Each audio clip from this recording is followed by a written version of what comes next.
You're going to have to, there's going to be nobody in this shot. It's going to look like I'm just preaching to Ken, and he's already heard me. Look at you, movie star, Hollywood.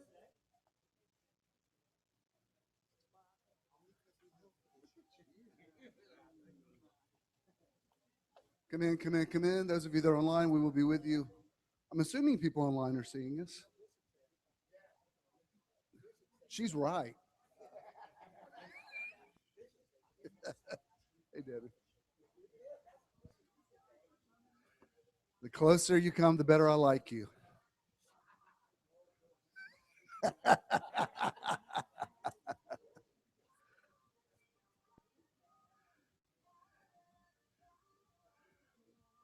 Thank you. Sorry I had to shame y'all up here, but whatever it takes. I said, why are y'all being all Baptist on the back row back there? But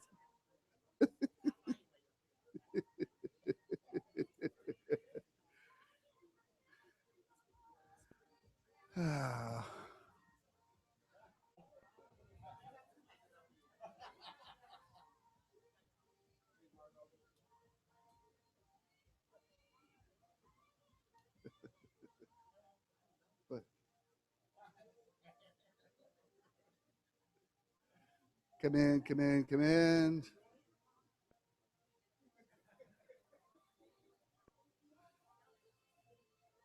Hey, bud. Look at you, all clean. They're cool, aren't they?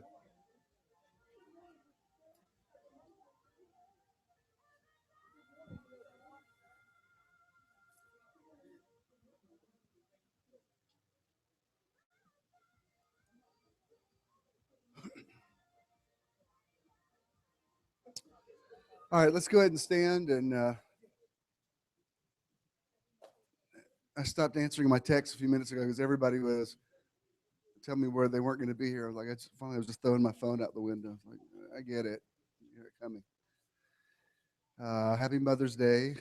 And I don't know if any of y'all saw what I posted a few minutes ago about Mother's Day, because Mother's Day means so many different things to so many different people. And for some people, it's really a good day. For some people, it's a weird day. For some people, it's a sad day. I know people that aren't here today because they lost their mom in the last 12 months. It's, it's a lot. It always was a strange day for me to minister. And so what I posted a little while ago is feel whatever you need to feel. Any feeling is appropriate. I said, if you're sad about your mom, be sad about it. If you're mad at your mom, be mad at her. If she's here, take her to lunch. I spent a good bit of the day with my mom yesterday, who is here today, by the way. And my mom and dad are here. And so whatever you need to feel is appropriate. Mother's Day isn't necessarily happy for everybody. And I feel like I'm bringing the room down like, wow, this is your opening? This is your opening, really? But I guess I want to say it because I want to get it out of the way, knock it out. And then, although I did think, oddly enough, I did think about asking Marshall to sing that Grandma's Hands again, because I thought that was a really cool song. So I'm not going to tell you what to sing, but just keep that in the back, because I actually do like that song. And a little bit of the emotional stuff is cool. How do you like the new T-shirts?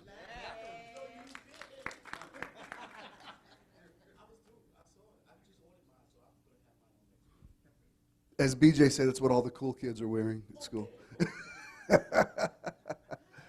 And yeah, I'm very pleased with them. Some of you may not know this, but our own Michelle did the design of the logo.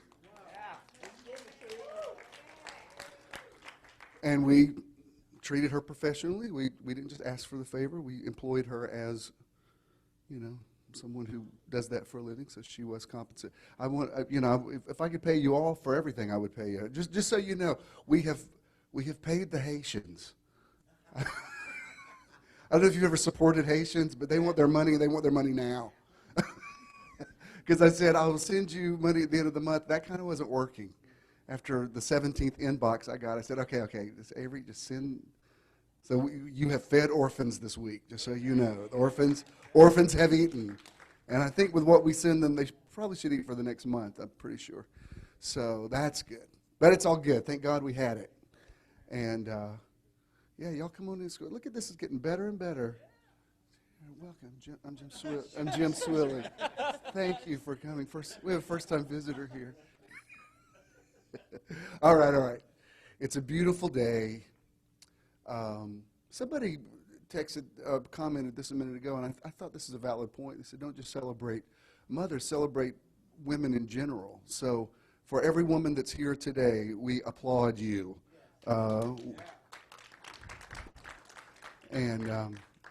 But it is a beautiful day. The sun is shining. We've lived to see another May. How awesome is that? Great things are going to happen today. We're so blessed to have our good friend Marshall in the house with us. And he and Corey have had some good miracles happen just within the last week. And I'm not saying that's because y'all are here this month. I'm just saying the timing does kind of make you go, That's all I'm saying. I'm taking no credit for it whatsoever. I'm just saying, remember it happened this week. After you sang here. So, coincidence? You decide. Wow, some people have even brought their kids today. That's awesome. Look at you back there. So glad y'all are here. All right. So, as David said, we enter his gates with thanksgiving, into his courts with praise. It's a beautiful day. Let's go ahead and run this, and then we will get started. If you will, please. Good morning, and welcome to Metron. Metron is measure or sphere of influence, and we want to help you find your Metron through motivation, enlightenment, transcendence, renewal, outreach, and network. Today is your day to find your Metron. Good morning, buenos dias, bonjour, welcome. I'm going to burst into a chorus of Willkommen, bienvenue, welcome. I'm sorry, wrong Broadway show, sorry. We're so blessed this month to have Marshall Ruffin. We had him a couple of months ago. We had an instant connection with him and with Corey. And tell me, I forgot your name. Glad to have you, and glad to have everybody today. Good to see you, bud. His rendition of Battle Hymn of the Republic that's tricky territory, because that song can be cheesy, and he reinterpreted it in a way that was so, honestly, I've thought about it all week. It really just was very, very strong and relevant. Justice is still something we're crying out for. It's not automatic for everybody in this country, and so to hear that, it was very timely. I'm not sure what he's doing today, but I know it's going to be great. Would you please welcome our good friend, Marshall Ruffin? Marshall!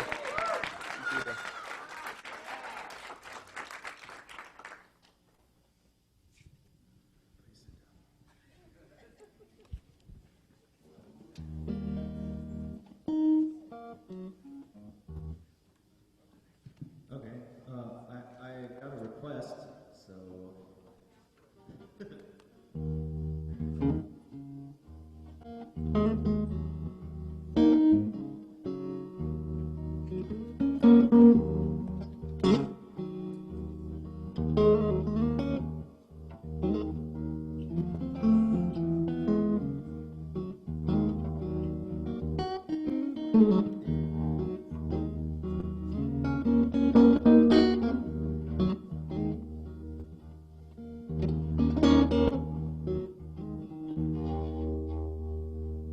Grandma's hands left in church on Sunday morning.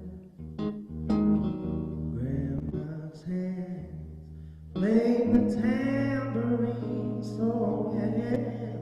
Grandma's hands used to issue out a warning. She said, "Baby, why you run so fast? You might fall on a piece of glass, might be a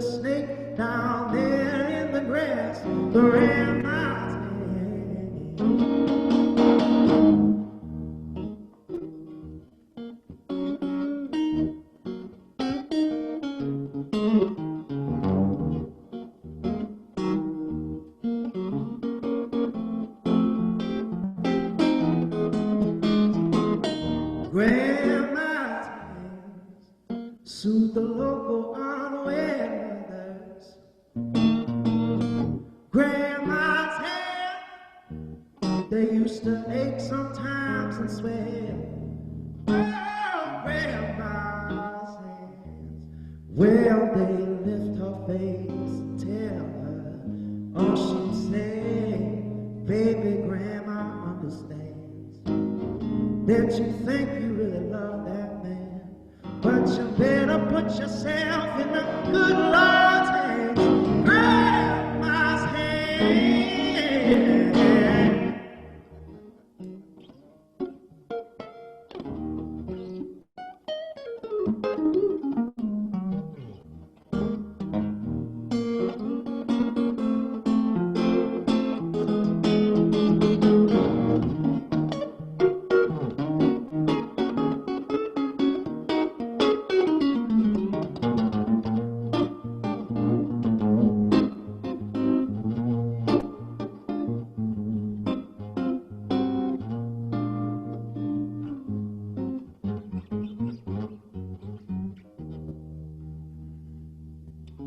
Grandma's hands used to give me a piece of candy.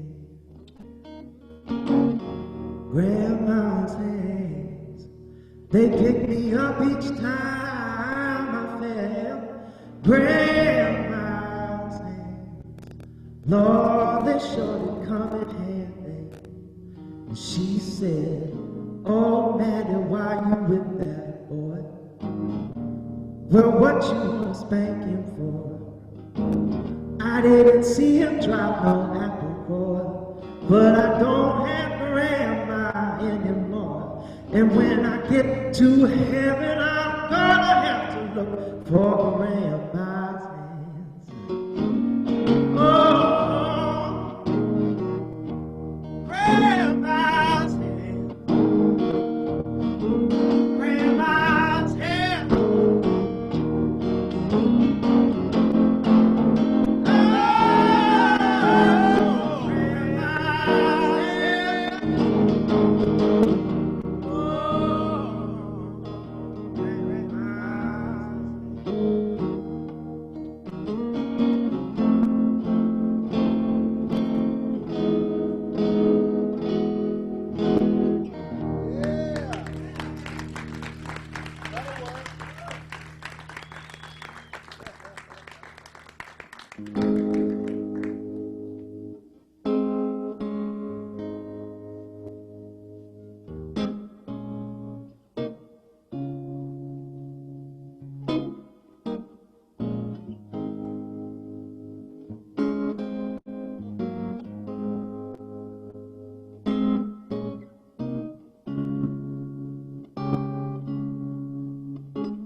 he has made me glad.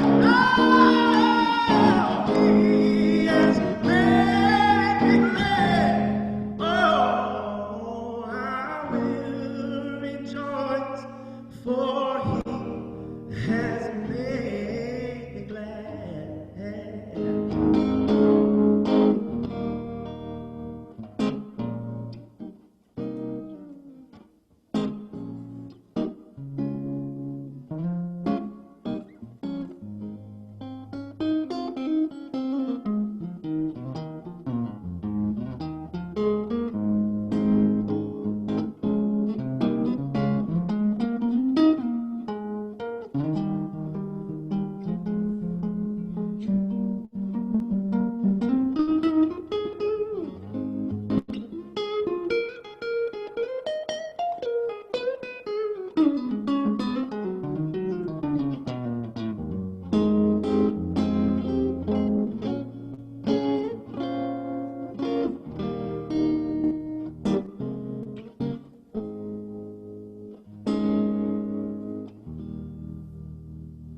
I will sail across the sea with thanksgiving in my heart. I will stand on his shores with praise, and I will say, this is the day that the Lord has made. I will rejoice, for he has made me glad. Oh, I will rejoice, for he has made me glad. Oh, I will rejoice, for he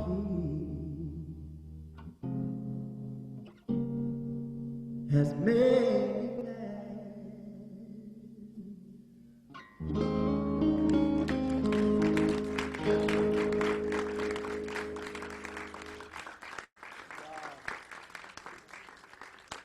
Do one more.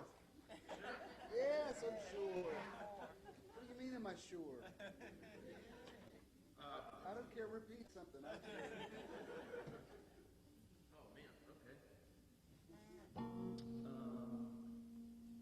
This is, okay, I'm going to try to do this. This might seem very strange, but my mom really likes this song, so I'm going to do this.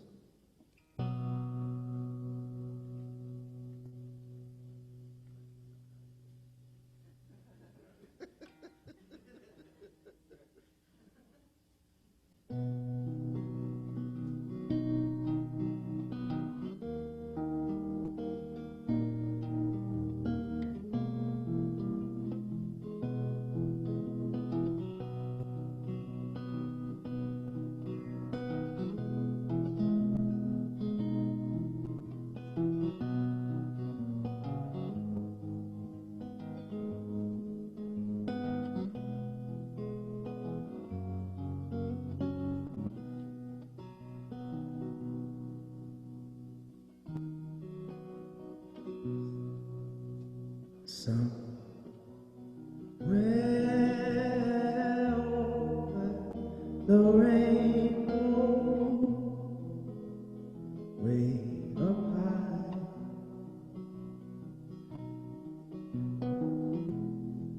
there's a land that I heard of once in a lullaby.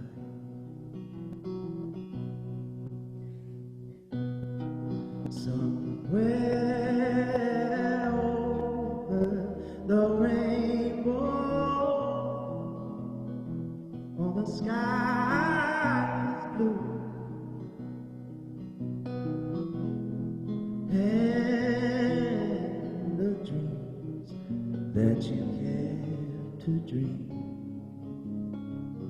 really do come true. Someday I wish upon a star and wake up where the clouds are far behind me, where trouble melts like lemon drops away above the chimney tops. That's where you find me. Oh, somewhere over the rainbow, bluebirds fly. Oh, those birds fly over the rainbow, and why, oh, why can't I?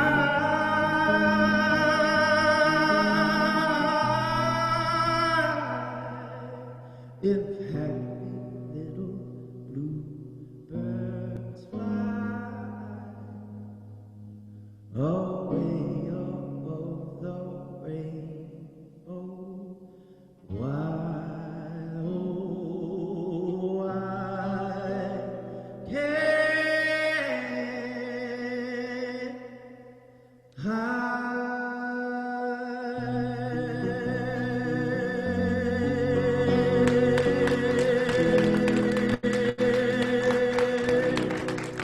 Yes.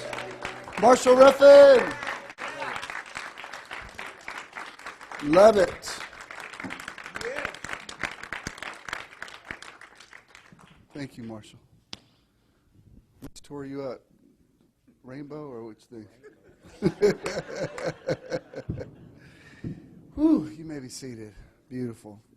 I know I've said this before, but I love music. I appreciate all musicians on some level, except all art forms. But some people are psalmists. A psalmist is different from a musician. I mean, he's a musician, accomplished musician, but there's something else, and I don't even want to fully understand it. If you overanalyze it, you lose the mystical part of it. But there's a reason why, when Saul would feel his insanity, he would bring David into play on his harp, and it would settle him down. It said it would make the familiar spirit leave, but really, probably what it was is he was manic depressive or bipolar or something, and they wouldn't have known how to medicate it in that day. And so music really is medicinal. Music does something for us that preaching doesn't do. And when you hear somebody cover a song in a different way, it makes you hear it in a way you didn't hear it before. Like just then when he sang the lyric that really stood out to me more than ever was the dreams that you dare to dream. I don't know why that just had a strong power for me today. Do you dare to dream your dreams? And the song, it's written by Harburg and forgot the other guy. My friend Reba recorded it in '76, and I asked her, I said, how'd you get the rights for it? That he was still alive then. She actually called and got the permission to do it from him, which was really cool. But it's a song about transcendence. It's saying, it's what all the religions talked about, whether you called it heaven or nirvana or whatever. It's the idea that there's something better, there's something higher, there's a higher consciousness. Whether for you that's streets of gold and gates of pearl, that's fine. I have no argument with you. If it's, I don't know, I'm just fascinated with how you can interpret things. Like last week he sang, Ain't No Grave, Keep My Body Down. It's a great old spiritual. That means different things to different people. For some people it literally means a resurrection, people coming up out of the grave. And it also has a meaning that no matter what life throws at you, no matter how many times life tries to bury you, there is no grave that can keep your body down. And it can mean some of that and all of that. You know what I mean? That's what I love, that we can all partake of it and everybody gets something different. But that was just beautiful. Marshall's definitely for me at least, he's a psalmist. You know, like it just hits me on a very deep level. And I love that you love the people I bring to you. You know what I mean? I care very much about what you think. And if I love somebody, I want you to love them too. And I appreciate. Of course, y'all are so sweet. You'd be nice if somebody really stunk. You know, you'd be like, they meant well. God bless them. You know, and I love that about y'all. That's why I don't take you serious. I appreciate when you compliment me, but I know when I do a bad job, you're like, no, Bishop, really, it was good. I'm like, you liar. Devil is a lie. You know it wasn't good, but thank you for saying it. You're wonderful, and you're all enablers, and I appreciate it. I love our codependent relationship. We all get something out of it.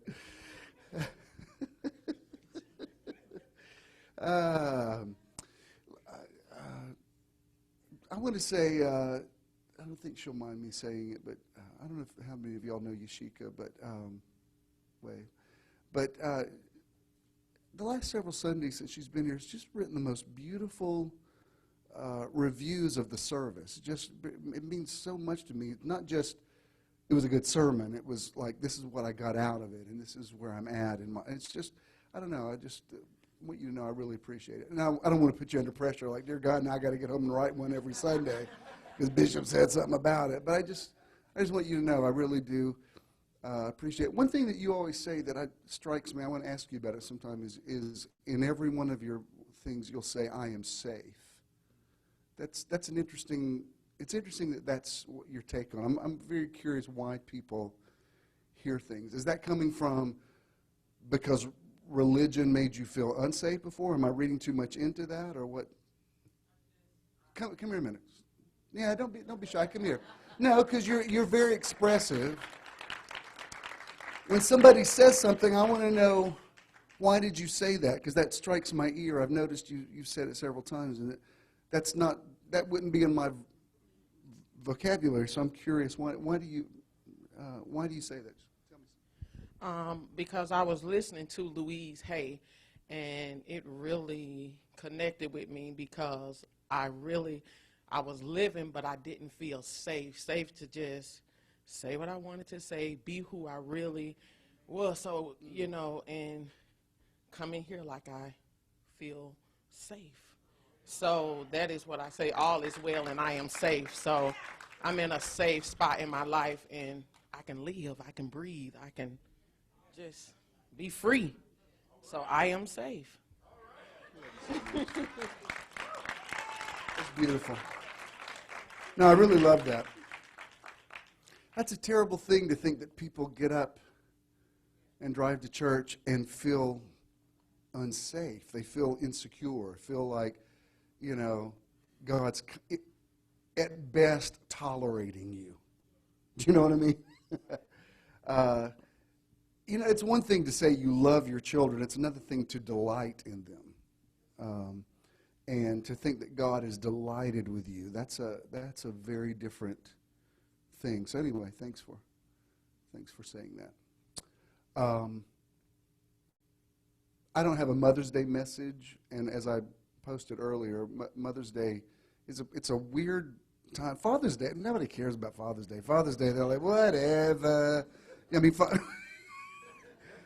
I'm serious. Like, nobody feels anything on Father's Day. But on Mother's Day, geez, it's like, I don't know what it is, but it's a lot. And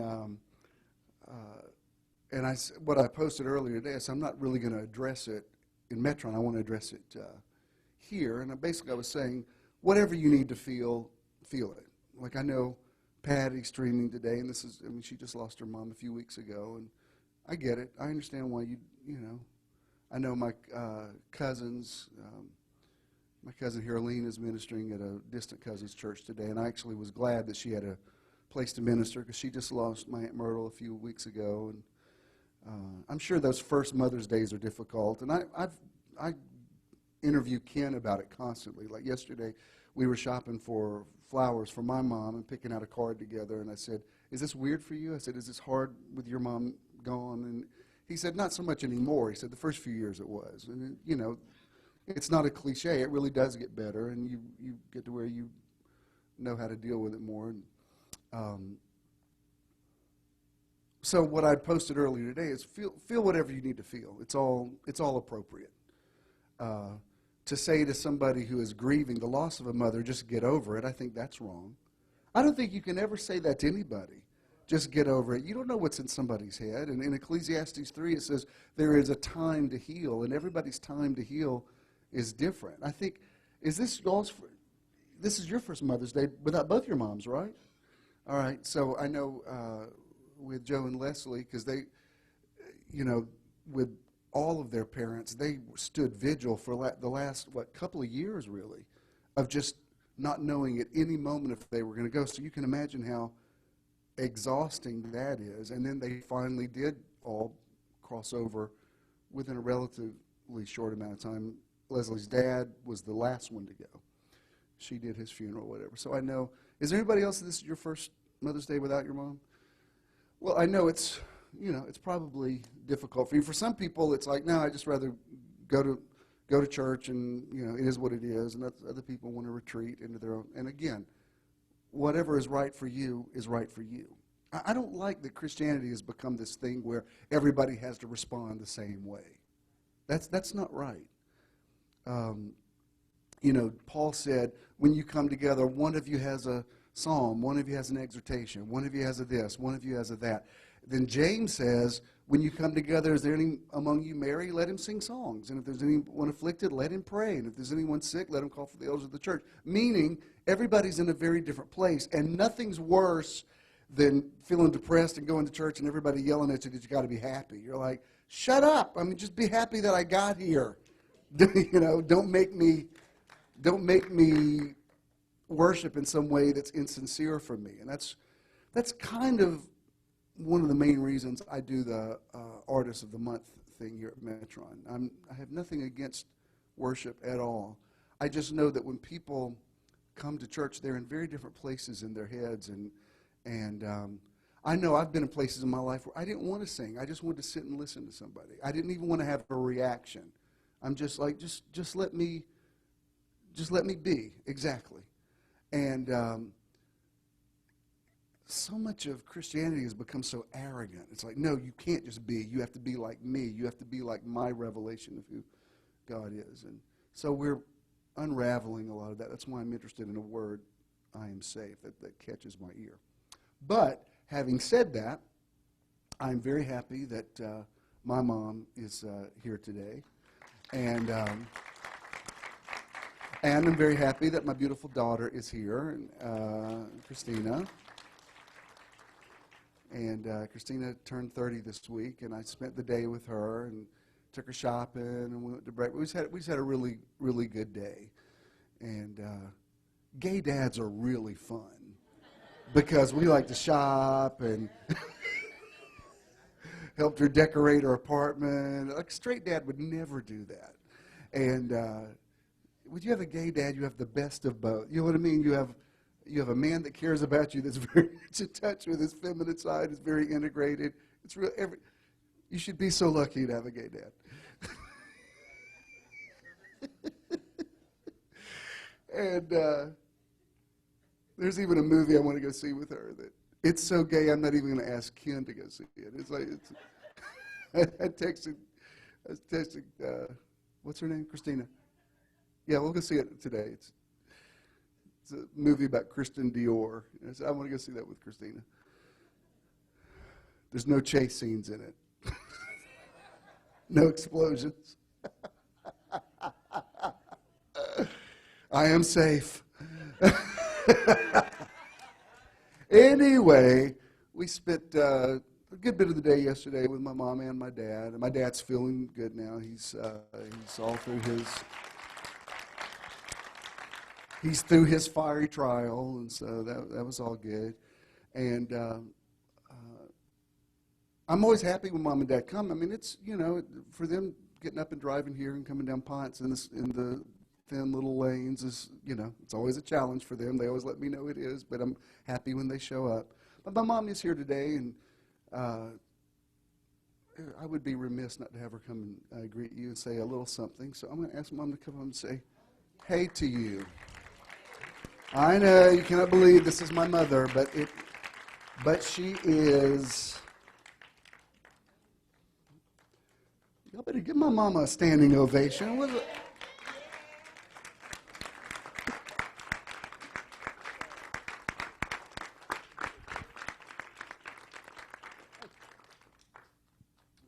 thank you for all those wonderful words.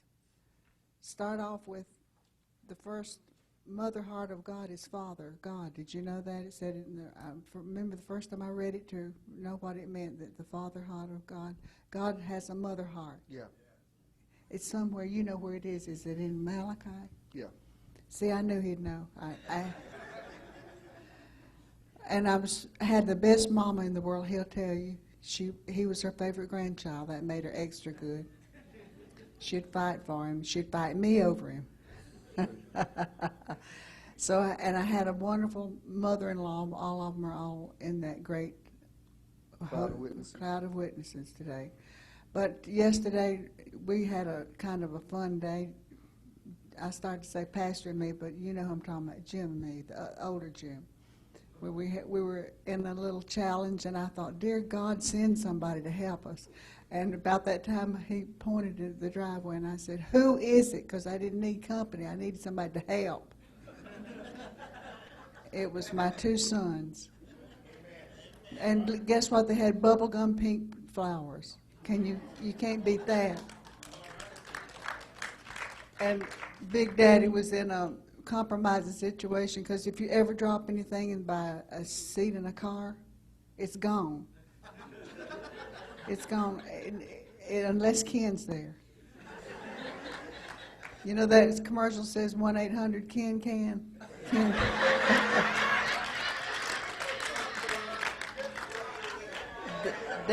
Dad's never been happier to see you than he was yesterday, Ken. We appreciate you, not just for what he does, but he really has blessed our family so much. I always wanted 2 boys, and now, guess what?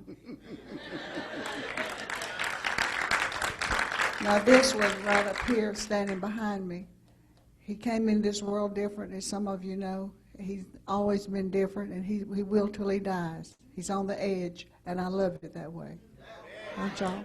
If he wasn't, we'd all be somewhere else today. Thank God that he's, and I told him yesterday, I keep thinking of this word. I know it's a big word for a little woman, but I think he is an iconoclast, and he's doing things that other people just don't have the nerve to do.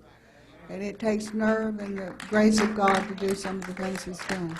I appreciate it and love him more every day, and it's also fun to have a gay son, because he decorated my house.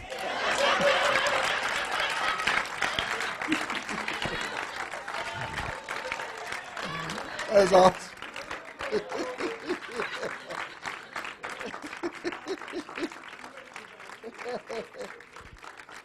That was good.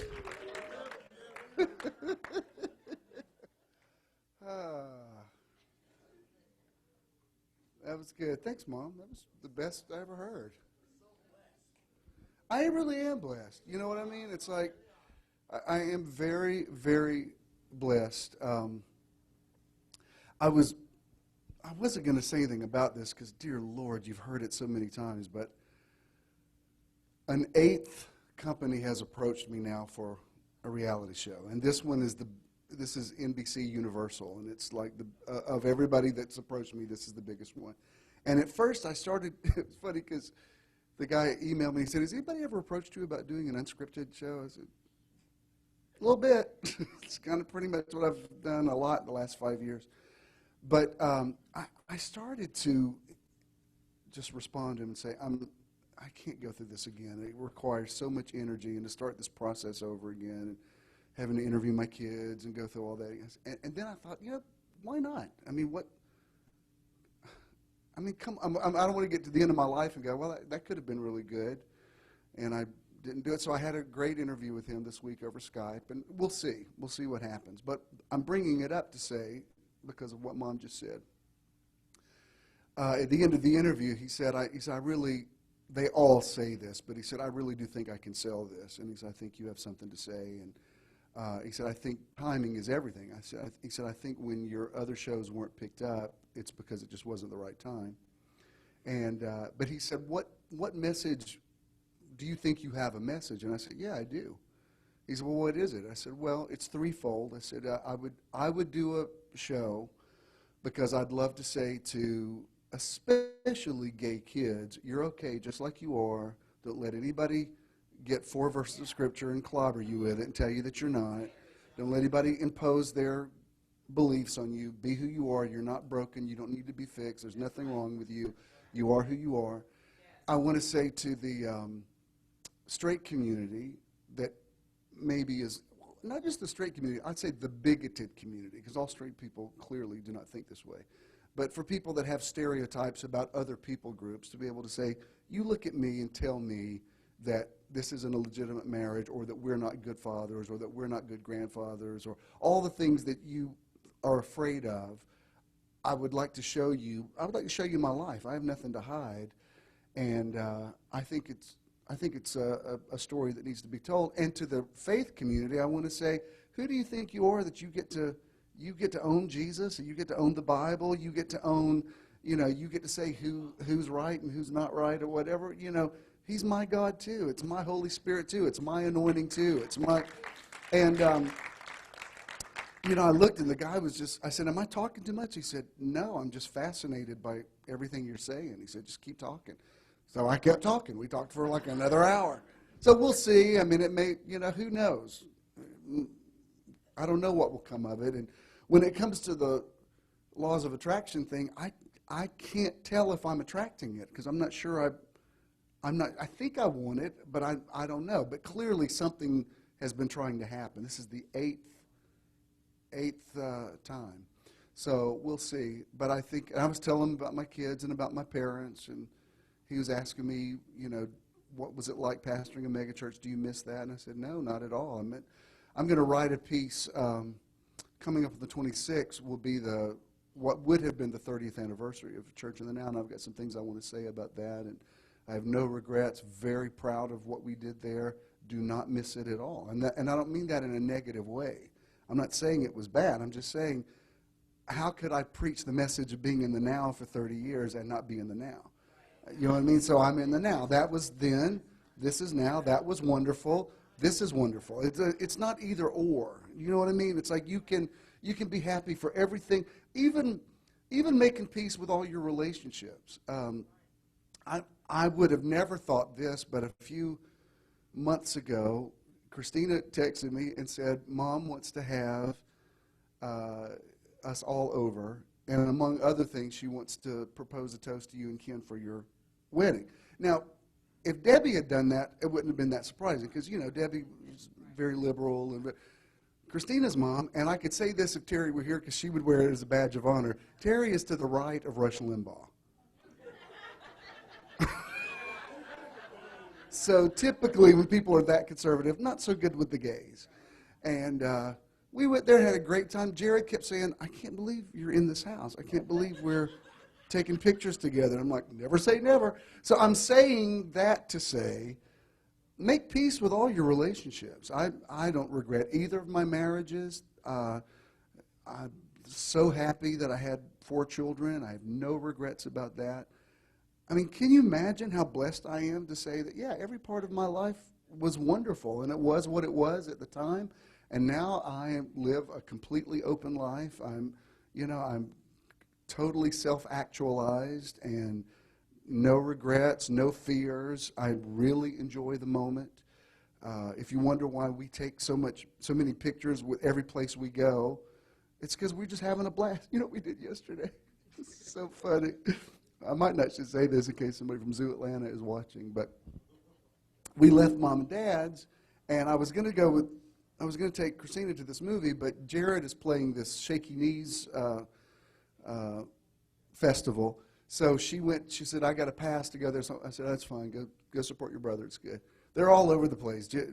Jonah's in New York performing, and Judah just did the Relay for Life in Gwinnett County. Says the best audience he's ever had. So all my kids are doing great. But we suddenly had this free time, and I said, we've still got daylight. Let's go walk somewhere or whatever. I said, have you ever been to Grant Park? And he said, no. I said, let's go to Grant Park.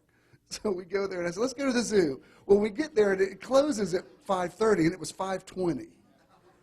So I thought, I guess we missed it. Well, I said, I need to go to the bathroom. So this guy was coming out. I said, excuse me, we're too late to get in the park, but can we use the restroom? And he said, yeah, it's fine. Come on in. So we go use the restroom. We come out, and, well, the flamingos are right there. So we're like, we got 10 minutes. So we're looking at the flamingos, and I'm taking pictures of them. And I said, do they make you leave at 5:30? So I said, well, let's just go. I think the elephant's right. Let's go see the elephant. So we went to the whole park for free, had it to ourselves. There was a couple of people still straggling, but we didn't have any crowds. We saw all the animals we wanted to see. It looked like we'd been there all day. And we kept saying, are we going to get in trouble for this? I said, well, let's go see the lions. And we're like, taking pictures. And then when we came out, we looked at how much it cost. We're like, dear Lord, it's like going to Six Flags to go to the zoo. It's so crazy expensive. I was, let's keep walking. When the guy was telling everybody goodbye, I was like, goodbye, thank you very much. So we came out this, he rebukes the devourer for my sake. Look at God. So I kept waiting to get in trouble, but we didn't get in trouble at all. And we were like, it's like we had rented out the zoo completely for ourselves. We weren't trying to get away with anything. It just happened. If you don't like it, take it up with God. If those of you that came in late, here's the new T-shirts. I think we have them available to order. And as soon as I posted a picture, Facebook friends from all over the country were demanding where they can get theirs. So we'll probably have to order some new ones pretty quickly, but I'm very, very pleased with them. And I'm thinking we're about to do a new batch of tapings of In the Now with Jim Swilley, and I think I'm going to wear them even on the taping. I really like them. And we've rented out Tapa next door, and we're going to use it that day. Some of you that may know Jacob Israel, I don't know if any of you are friends with him, but really, really cool guy. He's flying down for the taping. He's going to be with us on the last Sunday of this month. I'll probably have him speak a little bit while he's here. You really, really like him. Very, very cool, very enlightened guy, very much on the page with me. And so May is going to be a good month. I haven't planned a event for this month, and several people have asked me about it. I mean, y'all want to do something in May? Let me think about it, and I'll announce something next Sunday. Have y'all been to the Carter Center? The Carter Center is really cool, and don't say negative stuff about Jimmy Carter because it will really tick me off. I love Jimmy Carter. But the Carter, if you've never been there, it's just like around the corner from here, and that would be an easy one to do. And I like to show you historical places. They've got a recreation of the Oval Office. It's just like the White House, and that's very interesting. So that's a possibility. I can tell y'all, calm down. Or do y'all want to go to Plains and just meet him? We're just going to go, no? All right. Did you think we were? Yeah. Well, we went to I shouldn't tell that. Oh, bless his heart. We went to the little White House. We were there. We were driving up, and Ken said, "You think we're going to meet Jimmy Carter?" I said, "Where do you think we are?" He said, "Isn't this where Jimmy Carter is?" This is, President Roosevelt died a little while ago. We're probably not going to meet him. If you see Roosevelt, then you should be a little alarmed. Actually, they did have a Roosevelt reenactment, a guy that was kind of, anyway, I should shut up and teach now. I speak into this atmosphere, let there be light. This month, we're talking about self-esteem in the mind of Christ, and I want to show you this one verse of Scripture out of Matthew chapter 10. Next week, I'm probably going to talk a little bit about Philippians chapter 2. It's where it says, let this mind be in you, which was in Christ Jesus, who, King James says, though he was equal with God, he thought it not robbery to be equal with God. In other words, he totally embraced who he was, is what Philippians says, but it didn't make him demand people worship him. It did just the opposite. It made him serve people. So it says he became obedient unto death, and therefore God has highly exalted him and given him a name that's above every name. My point in bringing that up before I get to Matthew 10 is this. Whether it was divine awareness, Christ consciousness, however you want to define it. Jesus fully believed in himself, fully believed in his mission, never talked himself down, was never negative, never backed away from confrontation, never let anybody talk him out of believing for a minute who he was. I mean, even when he was facing death. Remember when Pilate says to him, why don't you make a plea for yourself? And Jesus says, you don't have anything in your hand. In other words, I'm not here at your discretion. I'm here because I'm calling the shots. No man takes my life. I lay it down on my own accord. If Jesus were here today, many Christians would think he was arrogant, think he was full of himself. They would call him conceited. If you read some of his quotes today in modern context, you would think, who does this guy think he is? And it made people furious. I mean, part of the reason they wanted to kill him is because he made these grandiose statements about himself. But if you really believe something about yourself, it's hard to play small if you really believe that's who you are. But here's my point this month. His sense of self never made him act or feel superior to other people.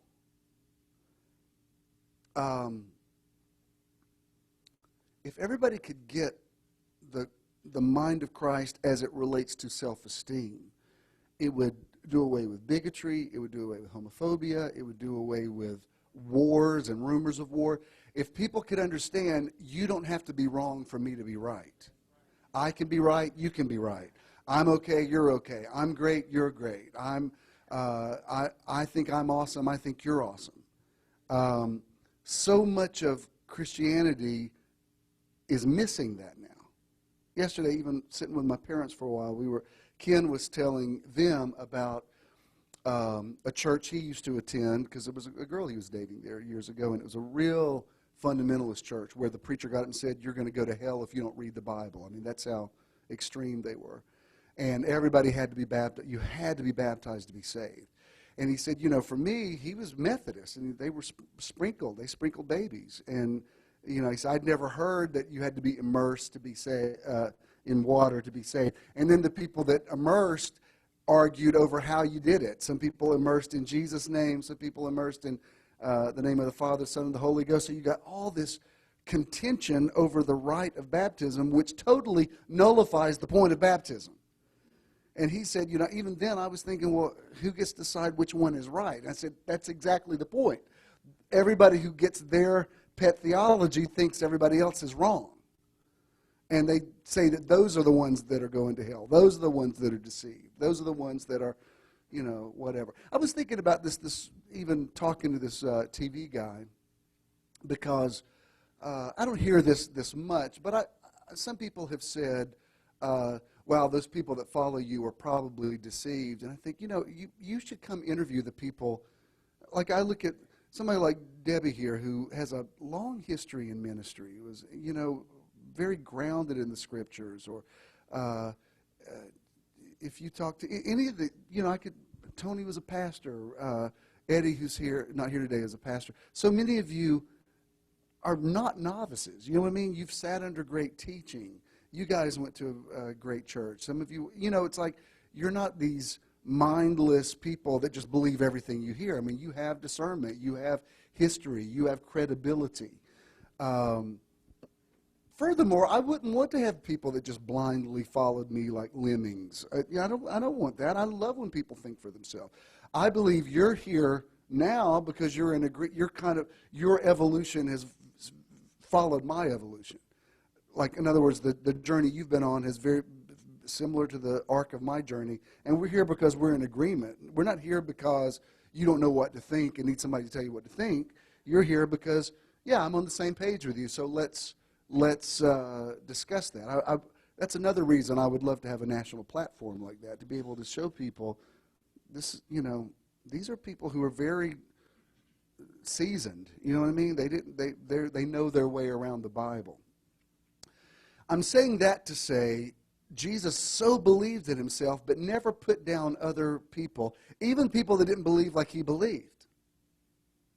You think of the majority of the people that Jesus talked to one-on-one were not part of the seed of Abraham. It was woman at the well. It was the centurion. It was the Syrophoenician woman. It was all these people who didn't even necessarily believe he was who he said he was. Remember, the centurion said, it's not even necessary that you come under my roof, just speak a word only. Because basically he was saying, I don't really believe you're who you say you are, but I do believe that your words have authority. And Jesus didn't say, how dare you? You better confess me as Lord and get baptized. He said, no. Not only will I come and heal your servant, that's the greatest faith I found in Israel. That's missing today. Now, like, all the Christians are mad at the other Christians because they don't believe right. Even remember, and I know this is all stuff I've said to you a million times, but I got to make my point. The disciples come to him and they're mad because this guy over here is casting out devils and healing the sick. And they said, we didn't sanction him. You didn't send him out. He's not one of us. And Jesus, what did Jesus say? Those that are not against us are for us. Where did that go? Because now there's such defense mechanisms in Christianity. Well, in religion in general. In many of the Abrahamic religions. I see it very strongly in Islam, and I see it very strongly in Christianity. That if anybody is threatened, if somebody believes something different from you, they've got to be squashed. They've got to be silenced. They've got, the infidels got to be put to death. So my point in saying this is here Jesus really believes in himself. But look what he says here to these disciples. This is I actually could have given you the whole chapter. This is the chapter when he says, go into a city and give them everything you've got. And if they receive you, heal them and bless them. If not, shake the dust off your feet. That's why this week I was not being over the top when I posted this, but I blocked a couple of people on Facebook, and I can't tell you the flood of peace that just over.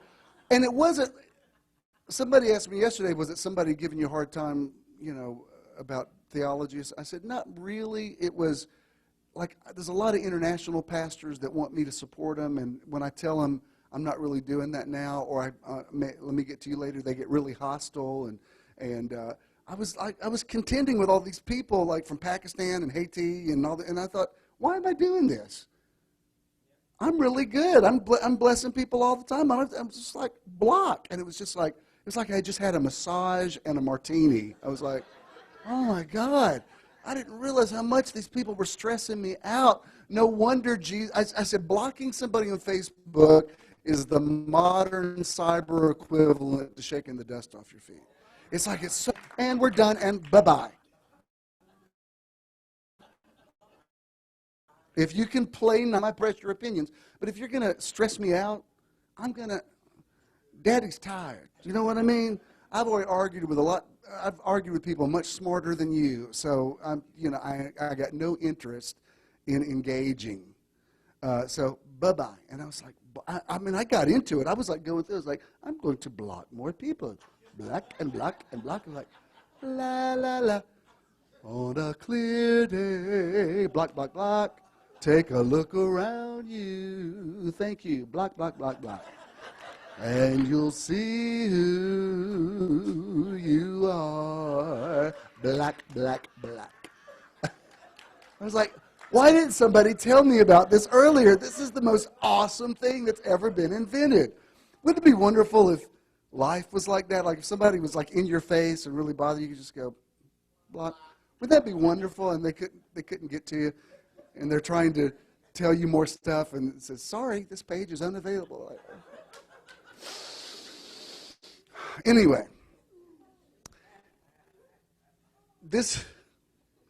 basically Jesus is saying, don't waste your time with people that don't appreciate you. Look what he says here in verse 41, 42. He says, anyone who receives you receives me. Now that's a really strong statement. He wasn't saying go into that town and become invisible. He wasn't saying, make it all about me. He said, if they receive you. That's what truly good self-esteem, that's what it does. It makes you celebrate other people, not demean them so that you can feel better about yourself. He says, anyone who receives you receives me, and anyone who receives me receives the Father who sent me. Look what he says now. If you receive a prophet as one who speaks for God, you will be given the same reward as a prophet. Then he says, and if you receive righteous people because of their righteousness, you will be given a reward like theirs. Then he says, and if you give even a cup of cold water to one of the least of my followers, you will surely be rewarded. Now that's, talk about a magnanimous statement. It's very closely akin to Jesus saying, I was in prison and you visited me. I was sick and you visited me. I was naked and you clothed me. That's a statement of empowerment. That's saying, I'm great, but I see you as great also. I'll tell you another reason why there's a lot of worship I can't get into anymore. I can't do it because I don't believe the lyrics of what people are singing. When he's saying today, I will enter his gates with thanksgiving, those are beautiful words, and you felt the light on them. I loved it. But any of the words that have to do with the God who can't be appeased, the God who needs me to be less so that he can be more than, I just don't believe that. And I don't believe, the God that I know, I don't believe requires that. I don't believe he demands that I think I'm less than, that I can never get it together. That, you know, any song that talks about, I know I'm always disappointing you, I know I'm always a failure, but, you know, every time I fall, you pick me up again. Frankly, I don't want to totally speak for God, but I think God's tired of hearing about that. You know, if somebody kept telling me, I know I'm such a lousy friend, I know I'm a horrible friend, after a while I'd be like, well, why are we friends then? Why do you keep telling me what a crappy friend you are? Stop, you know, just shut up, you're fine. Don't you notice that most people that apologize for themselves, you don't even care about the stuff they're apologizing about? You know what I mean? Somebody, you say, oh, you look nice today. Oh, no, I don't. And they tell you, oh, everything that's wrong with them or how they haven't bathed in a week or whatever. You're like, geez, that's too much information. Just say thank you. I wouldn't even notice. God, go take a bath. You know, I wouldn't even notice it if you hadn't said it. You don't have to make yourself look bad. I can think I look good. I can think you look good. It's not an either or. And we don't have to look alike for us both to look good. That's why when people say, you know, do you have a type? No, I don't have a type.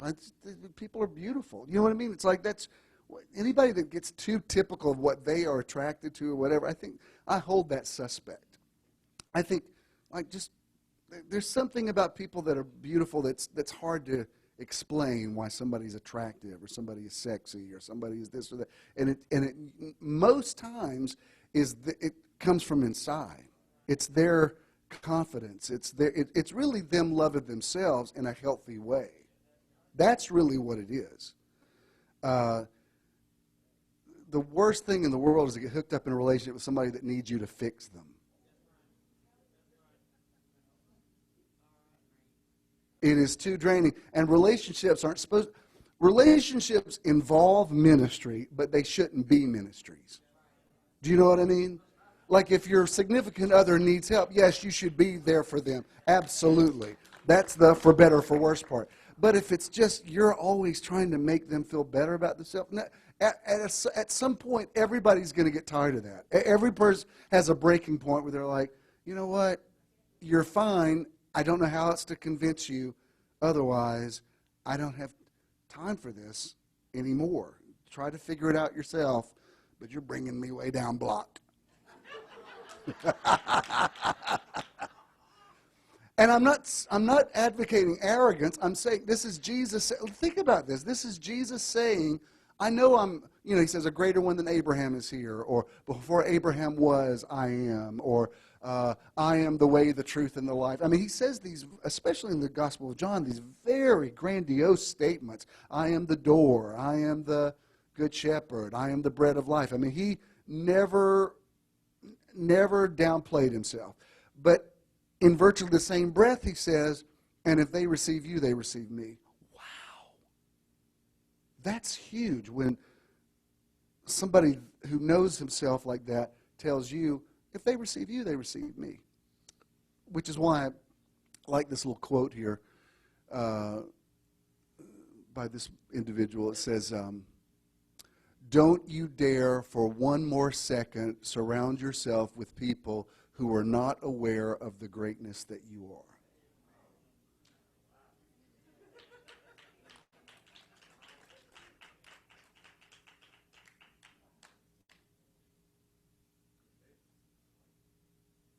Or as I used to say, never go where you're tolerated, go where you're celebrated.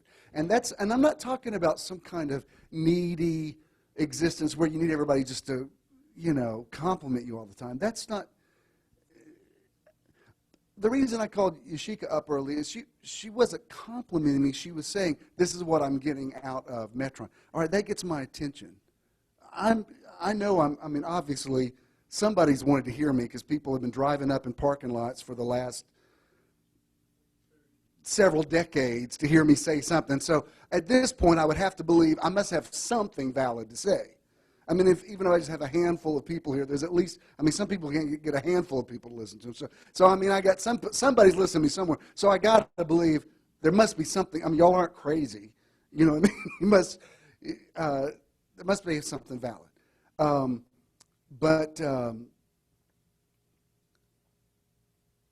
have to just try to convince other people that you're okay, to always be on guard, always be in self-defense mode, it's not worth it. And if you're in a job that doesn't appreciate you, then do something about it. If you're in a relationship where the other person doesn't appreciate you, do something. And I'm not saying file for divorce this afternoon. I'm saying you need to have a little talk with Jesus and say, I feel like I'm really being taken for granted in this relationship, and you can blame it on me. I don't care. You can say, Bishop said today I shouldn't tolerate this. Just let them know that if they try to come after me, I'm going to block them. It's my new thing. I'm in block mode. Y'all better all be on your guard. Any one of you could be blocked. This a little lengthy, but this isn't the whole article, but I like some of the things that she said, and I wanted to use this, especially because it's Mother's Day.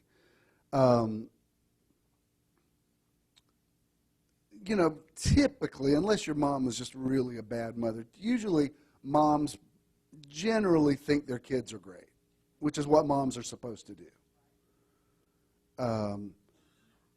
I'm amazed when people have said to me, wow, you brag about your kids all the time. I'm like, yeah, that's what you are supposed to, don't you? I mean, I have never seen anybody brag about their kids that I was offended by. I don't mean I want to sit and look at 10,000 pictures of them, necessarily. Just like you don't want to look at 10,000 pictures of mine. I mean, I get that. But if you're proud of your kids, that's what you're supposed to do. That's called being a good parent. And hopefully that's what moms do. Not every mom did. Some of you are like, Bishop, don't go there because my mom did just the opposite. Well, let me say this. This is what she should have done. And you can tell her that. It says, low self-esteem is learned inaccurate information that you're in some way not enough, that you don't matter, that your feelings are wrong, or that you don't deserve respect. These are false beliefs that many people grow up with. They may not have been told these things directly, but have inferred it from behavior and attitudes of family and friends and events. Often these beliefs get handed down for generations. Changing them isn't easy and is difficult to do on your own. Let me just stop there before I go on. If you did not receive it from a mother or a father, it's probably because they did not receive it from a parent, and they don't know, they don't know how to give it to you because they have unfinished business with themselves.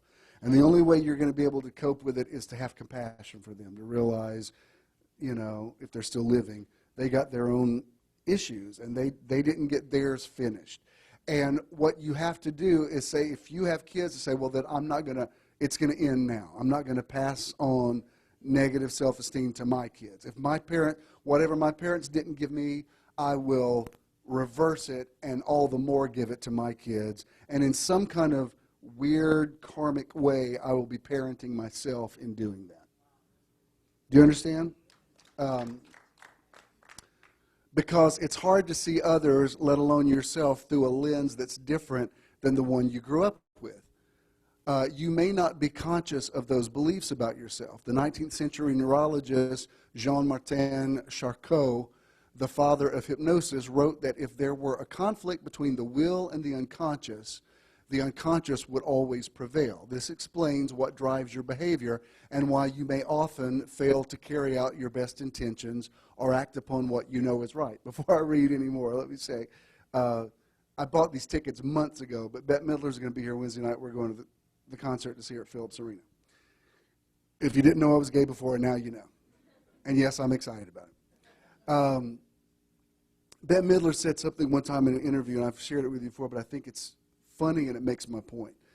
She grew up in Hawaii and actually went to the same high school Colonel Ernie went to. And her father worked for the Dole Pineapple Company. That's why they were New York Jews living in Hawaii. So she was kind of a fish out of water, to say the least. But in an interview I heard her say one time, somebody said, "Why do you have so much confidence on the stage?" Because you know how over the top and plucky she is, and her stage name is the Divine Miss M. I mean, you got to be pretty confident to call yourself the Divine Miss M. And she said, when I was growing up, we only had one mirror in the house. And it was a full-length mirror, and it was cracked. And the way it was cracked, she said, when I looked in the mirror, I looked like a tall, thin, leggy Las Vegas showgirl. She said, when I got on TV, I was shocked to find that I was a short, chubby Jewish woman. So I had no idea, because in my head, I was convinced that I was this gorgeous. She said, something about the way that mirror looked, that's why I looked at it every morning before I left. She said, I was just convinced that's what I looked like. She says, now I've made peace with what I actually look like, but in my head, that's what I really look like. Now, that's funny, but there's something very true about that. If it didn't come from a mirror reflection, it came from words that were spoken to you. And some people have gone through their entire life believing something wrong about themselves that's not true, and nobody else even believes it, but that's what they believe about themselves because that was what was told to them.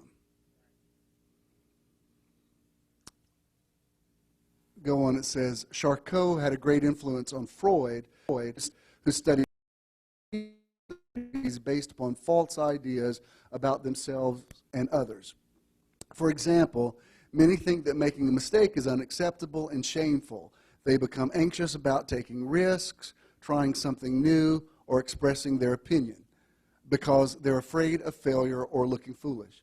And the dreams that you dare to dream. So many people have stopped even daring to dream because they're afraid they're going to make a mistake.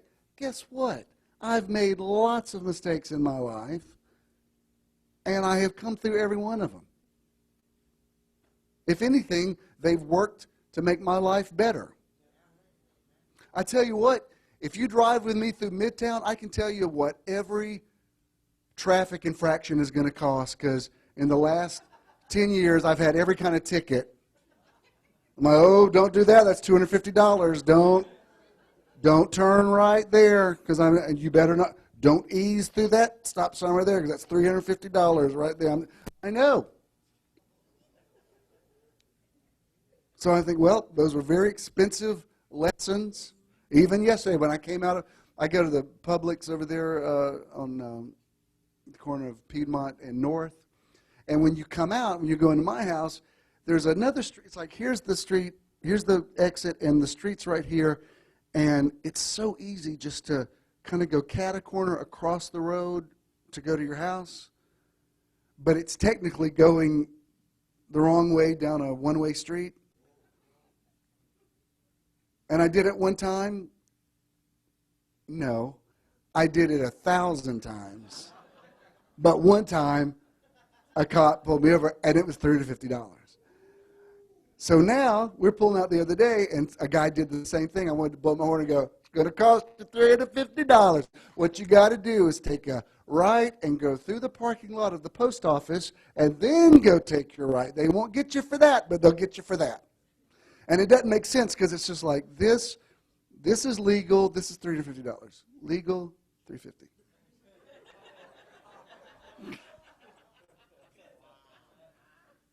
And don't, when you're coming down Monroe here, if you're coming south, I know you could always turn right on red there at Piedmont Park, but don't do it now, because now they put the belt line through, you can't do it. And at night, remember I said it, because at night you can't see the light on the sign.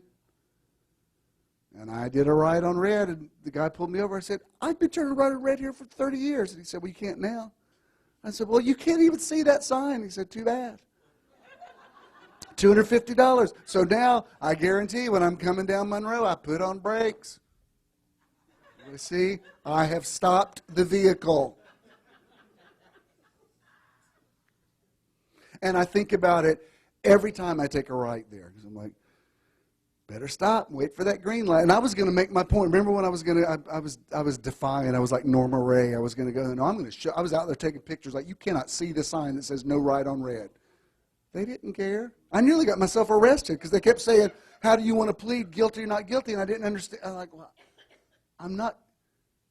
They said, do you need an attorney? They had me with an attorney advising me. I thought, I need to get out of here. I'm about to be incarcerated. I just need to pay.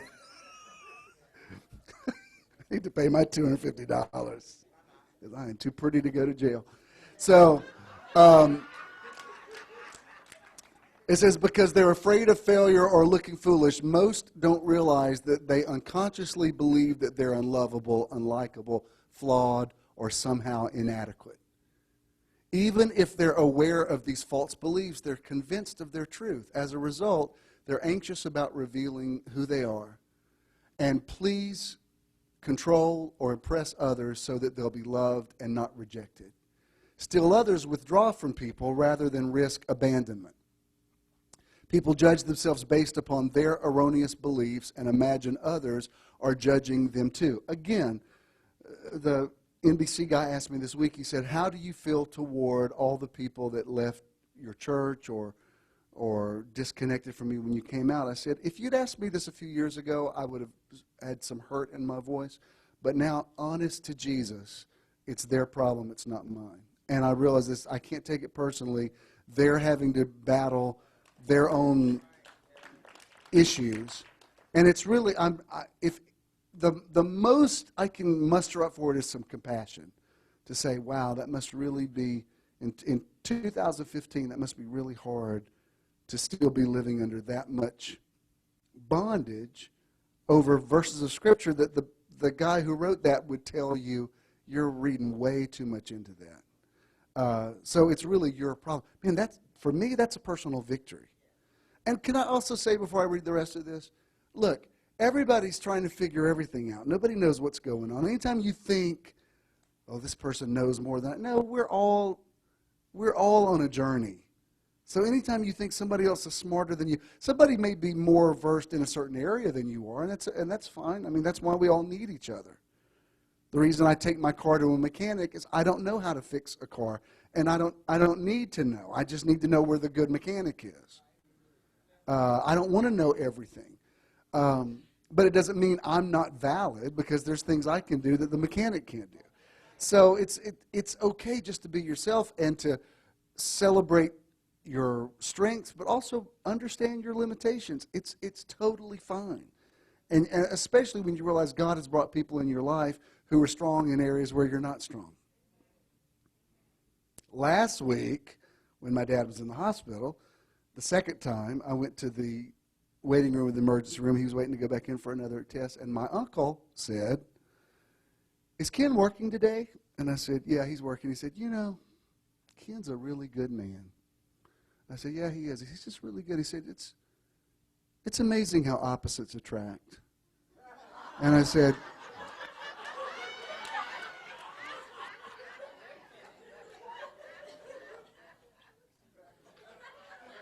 the implication being I'm a bad man?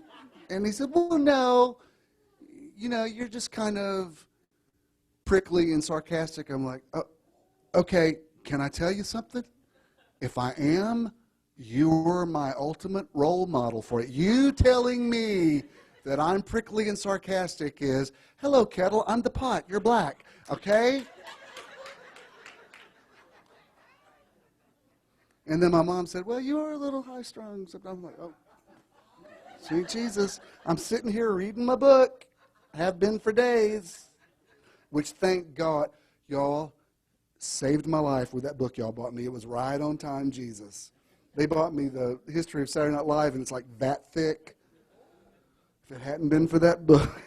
Was it the Bible that got you through last week? No, it was that book. Which, can I tell you, this is what's so funny. I don't know why this cracked me up so much. We went out with Brad and Jordan 2 or 3 weeks ago. So Brad is saying that he's reading the history of Saturday Night Live. So I said, oh, I'd really like to borrow that. Well, they both acted weird, like they were looking at each other. I said, well, I didn't mean like right this minute. And he says, no, it's just that it's a really thick book, and I'm a slow reader. And I said, well, no, I don't mean go home and get it right now. Relax. I don't want your book. So then a few days later, Jordan texts me and said, what's your address? Well, people ask me for my address all the time. I didn't even think about it. A few days later, we're going for a walk, and the concierge says, did you come down to pick up your package? I said, I didn't know I had a package. Well, I order stuff from Amazon.com, especially late at night. I don't remember I've ordered movies or whatever. So I said, what package? So I get this opened up, and I thought, I can't believe I ordered that book. I don't even remember ordering it, but it sounds like something I would order. So I was in the process of taking a picture. I was going to send it to them, because I'm prickly and sarcastic. I was sending them a picture to say, don't worry, I got my own copy. I'm not trying to get yours. And then when I looked at the text, I realized, oh, they bought me this book and sent it. I had to switch gears in the middle of my sarcasm because I was about to, thank you. Thank you for the book. Anyway, I don't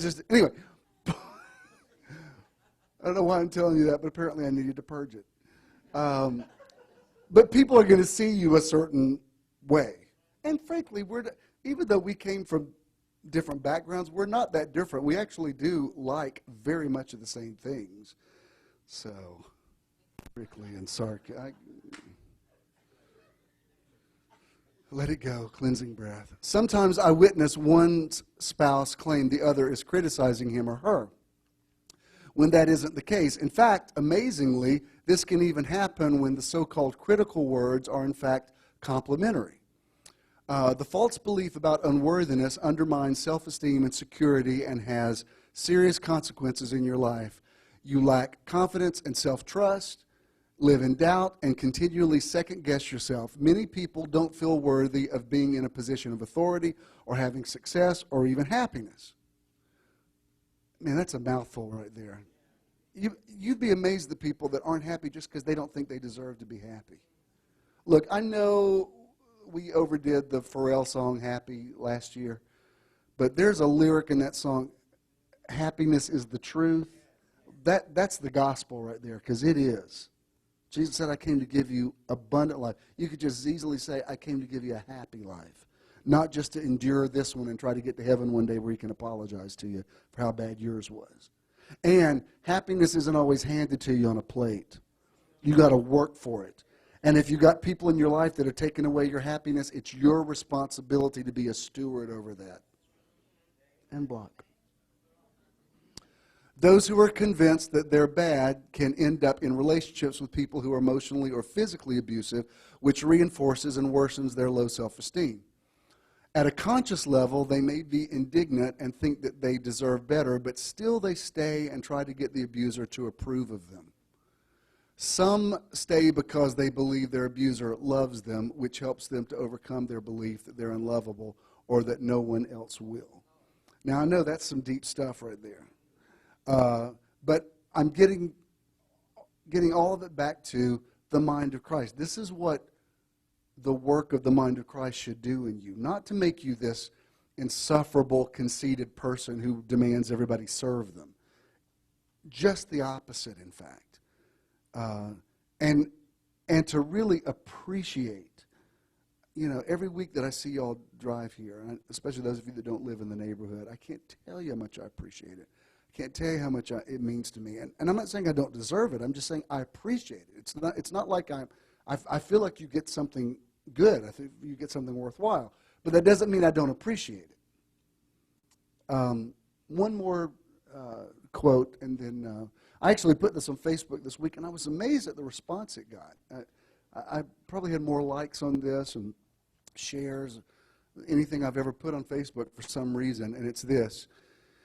This is the source of low self-esteem is the lack of control you feel you have in your life. If you spend your life competing with others, trying to make right the wrongs done to you, or waste your time trying to look right, you will never achieve contentment and emotional balance. People you encounter in life can't be controlled by you. You only have control of yourself. Build your life around a relationship with a higher power and achieving what you're passionate about. When you can let go of what you can't control, true peace can then enter your life. This is the path to achieving emotional balance. You know what he's saying, or she's saying? Some people aren't going to like you, and it's not the end of the world. Some people aren't going to understand what you're doing, and it's okay. Some people, even some of the people closest to you, may not fully understand you. I would go so far as to say, in your life, you're only going to have a handful of people that ever really, really get you. Just a handful. When somebody says, you know, I've got hundreds and hundreds of friends. No, you don't. You've got hundreds and hundreds of people that you know and maybe enjoy things with. But true friends are people that really know it all and understand you anyway, and they get you and don't have unreasonable demands on you.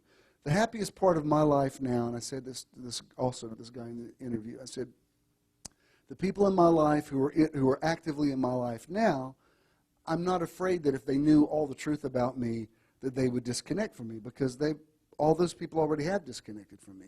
So I'm past that.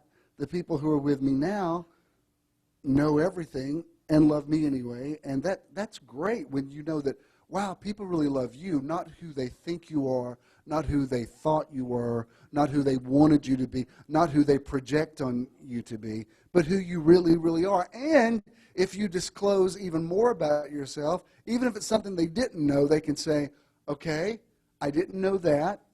Give me a minute. It's like, you know, when you change GPS and it has to recalibrate, it's like, all right, I'm going to have to recalibrate for a minute because I was thinking this about you, but now I think that, but it's okay. I'm still going to get to the destination. The destination is I love you and I want to love you, and I want you to be in my life. So whatever you tell me, I'm going to have to accept it. I'm going to have to receive it because I need you and I want you in my life.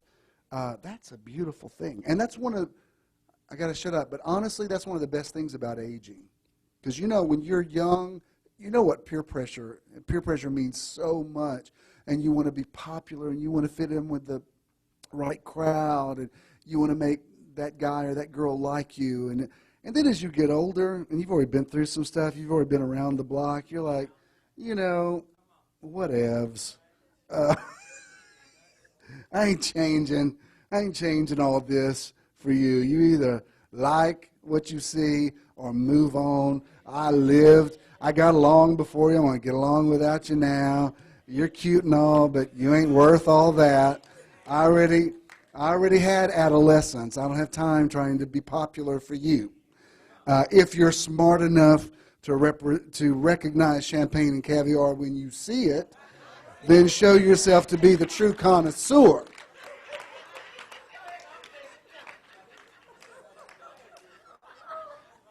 But if you don't get it, it ain't going to change what I think about it, because I already know what all this is. And I know that sounds kind of attitude-y, but I'm telling you, that's what you got to be. And again, let me say to the single people, gay, straight, undecided, whoever you are, you're never going to find a relationship by getting on Facebook saying, I'm so lonely and I have so much love to give. I just wish somebody would be like, oh, my God. If you want somebody, you need to be, I would post something, but I got to go. It's another Friday night. You know how I am on the weekend. What? You know, that's the person's like, let's find out about them. They seem interesting. And if you don't really have something interesting going on, go somewhere and take some pictures and fake it. We didn't really go to the zoo yesterday, but you'd never know it to look at our pictures. I got pictures of all kind of animals on there. We're like, let's go. There's a panda. There's a snake. And it didn't cost us anything. God is good. Let's all stand.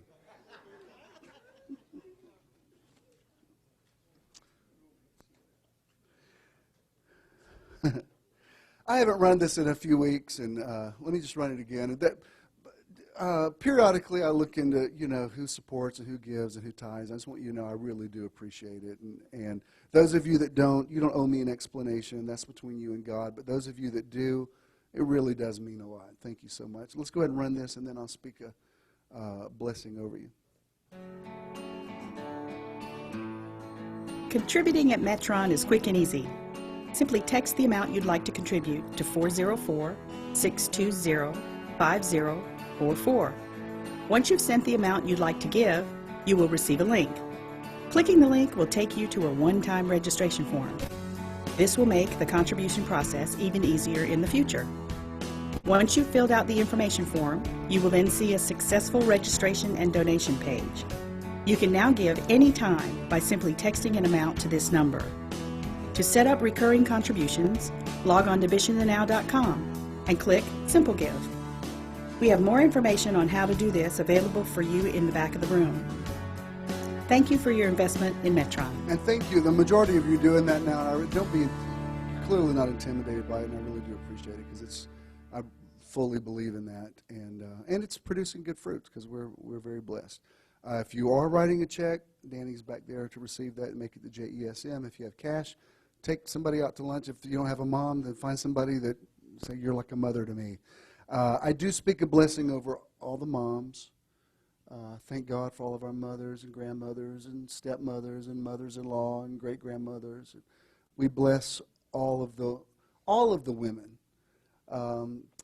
I bless the men who have had to stand in a mother's role and have had to be single dads and rise to the occasion. Those that have lost mothers, I speak peace to you today and comfort in your heart, and the awareness that your mom's very much alive and is part of the cloud of witnesses, and someday, somewhere, somehow you will be reconnected with her and your issues will be resolved. That is over the rainbow, and that's very, very real. Whatever you're feeling today, I bless your emotions. I don't tell you what to feel or what not to feel. I speak peace to your physical body, that you have a very successful week, and you wake up tomorrow saying, this is the day that the Lord has empowered me to make. I will rejoice and be glad in it. God bless you. Go in peace. Happy Mother's Day.